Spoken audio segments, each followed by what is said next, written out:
Bab 211 Rasa Khusus. Setelah Devan meninggalkan istana, selain 5 tetua master, ada juga banyak pembunuh yang juga diberangkatkan pada saat bersamaan. Tujuan mereka cuma satu, yaitu membunuh ratu. Kalau ratu tidak ada, Tommy bisa membangun kembali kerajaannya sendiri yang baru. Saat itu, Al-Sutra akan jadi miliknya. Padahal, dia sudah memiliki kekuasaan yang cukup tinggi sekarang. Hampir semua orang mematuhi perintahnya. Tapi 5 master belum terlalu patuh. Bagi orang lain, siapapun yang dia ingin mati harus mati. Tidak lama setelah 5 tetua master Orochi pergi, dia menangkap menteri-menteri yang menentangnya dengan tuduhan yang dibuat-buat. Untuk sesaat, seluruh kota Islude berada dalam kekacauan. Takutnya kalau tidak berhati-hati, semua orang akan ditangkap. Sebelumnya, ada 5 master yang berjaga. Tommy masih memiliki beberapa keraguan. Sekarang, dia bisa melakukan apapun yang dia mau. Tentu saja, bahkan jika 5 master itu tidak pergi, dia juga sudah kehilangan kesabaran. Hanya saja, apa yang terjadi hari ini membuat rencananya lebih cepat dari jadwal. Seorang wanita, kenapa juga harus jadi penguasa Al-Sutra? Devan tidak tahu apa yang terjadi di istana. Dia membawa ratu ke jalan-jalan sibuk di kota Islude. Frances terengah-engah di udara berasap. Udara di sini sebenarnya jauh lebih buruk daripada di istana. Namun, itu penuh dengan kebebasan. Kakak senior, hari ini, kamu bukan ratu, kamu bisa melakukan apapun yang kamu mau, kata Devan pada Frances. Tentu saja, Devan sudah mengubah penampilan Frances. Kalau tidak, terlihat seperti ratu pasti akan menimbulkan keributan. Penampilan yang diubah juga masih cantik, tapi tidak terlihat seperti ratu. Dengan cara ini, Frances tidak perlu ragu. Yay, senior Frances sama bahagianya seperti anak kecil. Dia berjalan melalui jalan yang sibuk. Tidak terlihat seperti ratu. Devan, coba lihat ini, sungguh menakjubkan. Frances berjalan melewati sebuah restoran hotel. Hotel menyewa aktor opera yang melakukan perubahan wajah. Frances memperhatikan dengan penuh semangat. Devan tidak menyangka bahwa situasi seperti ini yang sudah lama dikenal orang biasa membuat senior Frances sepertinya telah menemukan hal baru. Hari ini, dia akan mengajak senior Frances untuk merasakan kebahagiaan orang biasa sekali. Dia membawa ratu ke bioskop, ke taman bermain, ke pertunjukan monyet, ke pusat perbelanjaan untuk menangkap boneka. Ini semua adalah hal biasa. Tapi bagi Ratu Frances, setiap waktu yang dilalui sangat berharga. Dia sangat menikmati waktunya. Karena, dia tidak tahu berapa lama waktu yang dibutuhkannya untuk memanjakan diri seperti ini lagi setelah semua ini berlalu. Akhirnya, lelah bermain, Devan membawa senior Frances ke tempat barbecue. Ini, apa benar bisa dimakan? Frances melihat barbecue yang mendesis, menelan ludahnya, tapi ada kekhawatiran di matanya yang indah. Bagaimanapun, di istana, dia dengan ketat dikontrol pola makannya. Makanan tidak sehat apapun tidak boleh ada dalam menunya. Tentu saja kamu bisa memakannya. Lihat, ada banyak orang yang memakannya, kata Devan sambil tersenyum. Kalau begitu, tolong bawa 1 paket, kata Frances pada pelayan. 1 paket tidak cukup, bos, beri dia 10 paket. Setelah itu, Ratu Frances memegang 5 tusuk sate di 1 tangan, 1 gigitan di kiri dan 1 gigitan di kanan. Karena baru pertama kali makan barbecue, banyak noda minyak menutupi wajah cantiknya. Tapi dia tidak menyadarinya. Devan mengulurkan tangannya dan dengan lembut menyekanya untuknya. Devan, ini sangat pedas. Segera, Frances berkata sambil menjulurkan lidah kecilnya. Bagaimanapun, dia pada dasarnya tidak pernah makan cabai. Ini, kakak senior, coba ini. Devan membuka sebotol bir dingin, memberikannya untuk ratu. Ini, bagaimana cara minumnya? Frances melihat botol bir yang diserahkan oleh Devan, sedikit bingung. Minum langsung ke mulut, Devan menunjukkan padanya. Segera, Frances merasa sangat nikmat, menyambar bir yang baru saja diminum Devan dari tangan Devan, lalu meminumnya dengan mulutnya. Devan, kamu tahu, aku tidak tahu bagaimana cara menggambarkan perasaanku sekarang, menurutku ini sangat keren. Bir dingin dipasangkan dengan barbecue, perasaan itu membuat Frances sangat senang sehingga dia tidak bisa menemukan kata-kata untuk diucapkan. Kalau begitu, pakai saja kata-kata makian bebas, kata Devan sambil tersenyum. Apa aku boleh mengatakannya?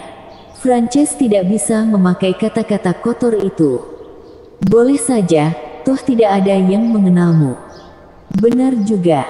Frances menyesap bir lagi, kemudian berkata, Devan, sialan, aku sangat keren sekarang. Tolong lebih keras.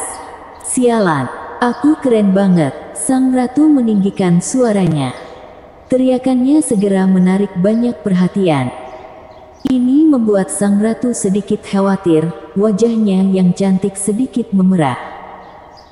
Bagaimanapun, ini adalah pertama kalinya dia mengumpat, itu juga di depan begitu banyak orang.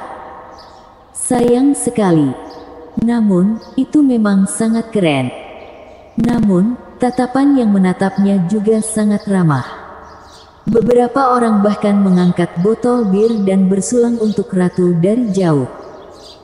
Ada banyak gadis cantik, tapi cuma sedikit wanita secantik Ratu Frances.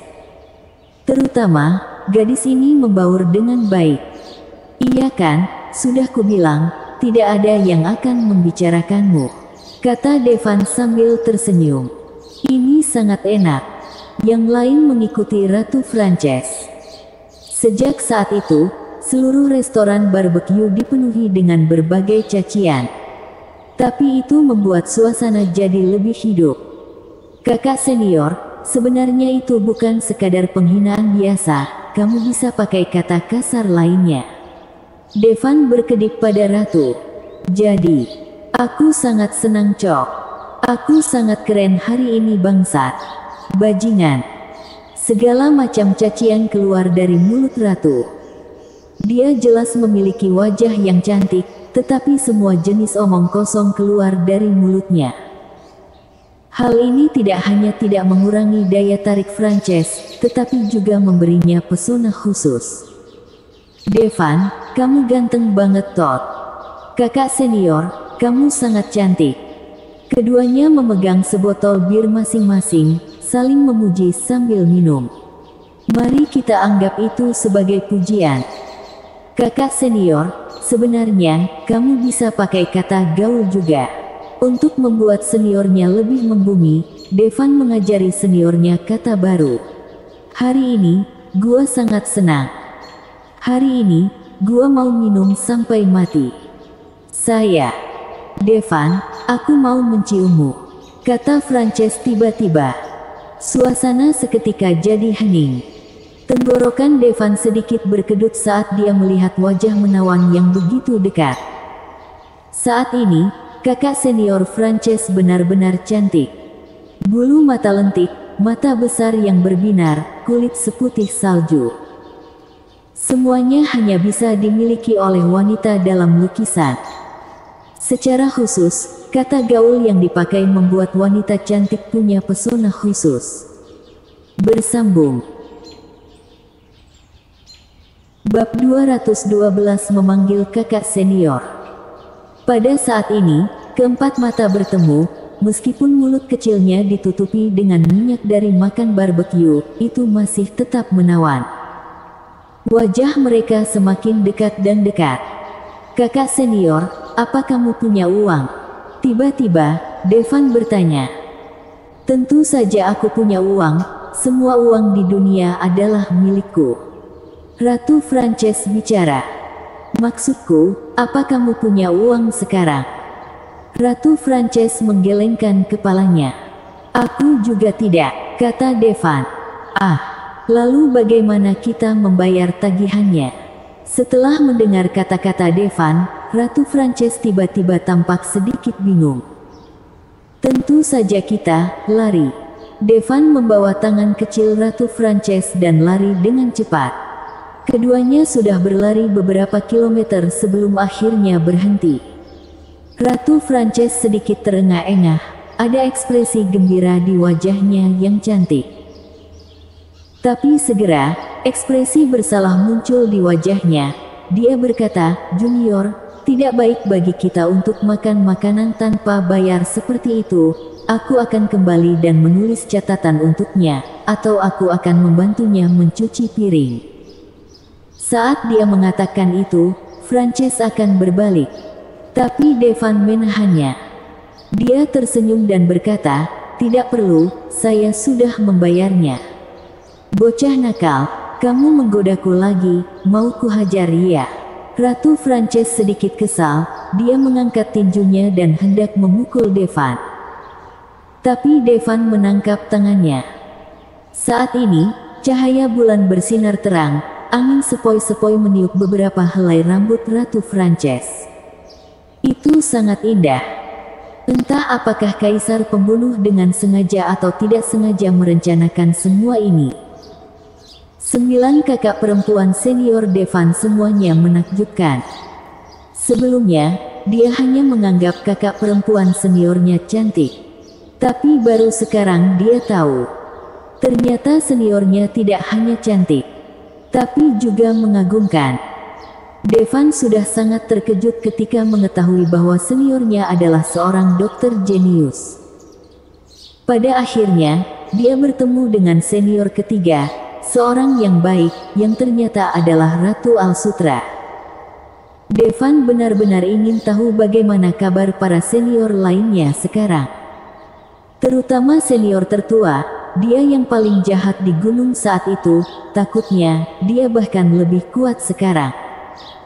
Namun, sekarang jelas bukan waktunya untuk memikirkan senior lainnya. Melihat wajah cantik Frances, Devan perlahan mengulurkan tangan dan menyisir rambutnya ke belakang telinganya. Dengan sinar cahaya bulan, kulit Ratu Frances bahkan lebih cerah. Sentuhan ujung jarinya membuat Devan merasa seperti sedang menyentuh batu giok. Sentuhan yang luar biasa. Selanjutnya, dada seniornya ini, meski tidak sebesar Regina, tapi itu sangat cocok untuk tubuhnya yang tidak terlalu tinggi. Kakinya kecil dan ramping. Benar-benar menggoda, wanita ini harusnya hanya ada di langit, bukan di dunia. Menghadapi kecantikan yang menakjubkan, kalau Devan tidak melakukan sesuatu, mungkin dia menyesal. Devan membungkuk sedikit, mendekati Ratu Frances. Tapi Frances segera menutup matanya. Dia berlatih meredakan perubahan Kirin. Awalnya itu untuk Devan. Malam ini adalah waktunya. Dilihat dari perubahan Kirin Devan, dia masih belum bisa mengendalikan perubahannya. Saat ini dia bisa mendapatkan keuntungan paling banyak. Tentu saja, tidak hanya mencari bantuan. Terlebih lagi, dari lubuk hatiku, dia juga suka junior ini. Antara lain, dia berani mengambil risiko kejahatan besar dan membawa dirinya keluar istana. Ini saja sudah cukup untuk membuat Ratu Frances tertarik. Melihat jarak antara keduanya akan semakin dekat, telepon Devan tiba-tiba berdering. Keduanya terkejut. Keduanya berpisah seketika. Kamu angkat dulu. Ratu Frances tersipu malu. Devan sedikit kesal, bajingan, siapa yang menelepon saat ini? Alhasil, melihat nama penelepon, Devan langsung patuh. Kakak senior Velove. Bocah, di mana kamu? Aku akhirnya punya waktu kosong. Suara penuh harap Velove terdengar dari telepon. Devan menatap Ratu Frances, tenggorokannya sedikit berkedut, lalu berkata, "Nah, Senior Velove, aku tidak di Doujin sekarang, tetapi di Islude. Bagaimana situasi di sana?" "Tentu saja ada yang harus aku lakukan, sesuatu yang besar," Velove berkata dengan suara yang berat. "Oh, ada apa?" Devan bertanya dengan serius. "Aku ingin bicara denganmu tentang proyek bernilai miliaran," kata Velove langsung, tidak tahu bahwa ada orang lain di sekitar Devan. "Proyek miliaran? Mep 4. Devan terkejut sesaat, segera bereaksi. Senior Velove benar-benar tidak terkendali. Kalau bukan karena proyek miliaran yang belum dibahas, Devan akan segera terbang kembali ke Doujin. Melihat Ratu Frances memegang dagunya dengan kedua tangan dan menatapnya dengan main-main, Devan terbatuk dan berkata, "Baiklah, kakak senior, ada sesuatu yang harus kulakukan sekarang, kita bicara lagi nanti, oke?" "Tidak, aku sudah berhasil punya waktu luang. Kalau kamu tidak datang sekarang, proyek ini tidak akan berguna. Aku benar-benar tidak bisa datang sekarang." Devan menyeka keringat dingin dari dahinya. "Junior, apakah kamu tahu betapa sibuknya aku? Setelah beberapa hari operasi, aku sangat lelah, aku sangat butuh hiburan. Tapi kakak senior, aku di Islude sekarang, bahkan kalau aku ingin kembali, aku tidak bisa kembali sekarang." "Tidak apa-apa, Kak, aku akan menyiapkan pesawat untukmu." Devan tidak tahu bagaimana menjawabnya. Untungnya, pada saat ini, Frances mengambil telepon dari Devan, lalu bicara, "Junior ini tidak bisa datang, dia juga punya proyek yang harus dilakukan di sini."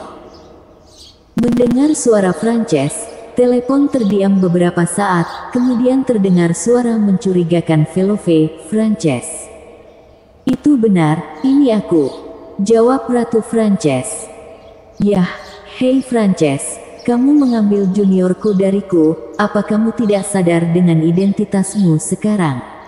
Apa kamu mau membunuhnya?" Velove menggeram. Kata-kata Velove membuat Ratu Frances sedikit gemetar. Sebagai Ratu Alsutra, tentu saja dia berbeda dari wanita biasa. Ada banyak larangan. Bahkan kalau mau menikah, kamu harus mendapatkan persetujuan dari semua petinggi negara. Bagaimanapun, setiap langkahnya terkait dengan nasib negara. Jika dia mengambil kebebasan untuk bergabung dengan Devan, itu tidak hanya akan membawa masalah besar bagi dirinya sendiri, tetapi juga bagi Devan. Memang, ini terbilang cukup buruk. Alasan utamanya adalah dirinya sudah terlalu lama tidak bertemu Devan. "Frances, kamu tidak boleh menyentuh juniorku, setidaknya tidak sekarang," Velove berkata dengan sungguh-sungguh. "Aku bukan ratu sekarang," kata Frances dengan marah. Velove tentu tahu bahwa karena Frances bisa bersama Devan, pasti sedang menyamar. "Frances, sebagai seorang ratu, tidak bisakah kamu lebih patuh? Juga, bahkan jika kamu mengubah wajahmu, kalau perawanmu hilang, apa kamu yakin dokter kerajaan tidak akan ada yang tahu?" Frances menggigit bibirnya. Velove benar. Dengan keahlian para dokter kerajaan, jangankan pecah perawan, meski hanya masuk sedikit, mereka bisa tahu. "Velove, sebagai dokter, kamu tidak berpikir bahwa hanya ada satu cara bagiku untuk membuat juniorku puas?" Senyum jahat muncul di wajah Frances. Bersambung.